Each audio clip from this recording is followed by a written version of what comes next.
Spines are for pricking. A porcupine's spines grow to a foot long. When the porcupine is scared, the spines stand straight out. If a coyote, lion, or owl makes the mistake of trying to eat the porcupine, they get pricked. Not only that, but some spines break off and stay stuck in the attacker.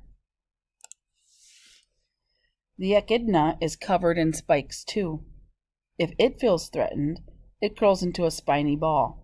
This tells its predators, mainly dingoes and dogs, not to mess with it.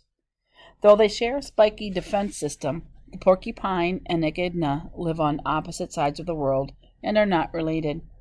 A porcupine, which lives everywhere but Australia and Antarctica, is part of the rodent family.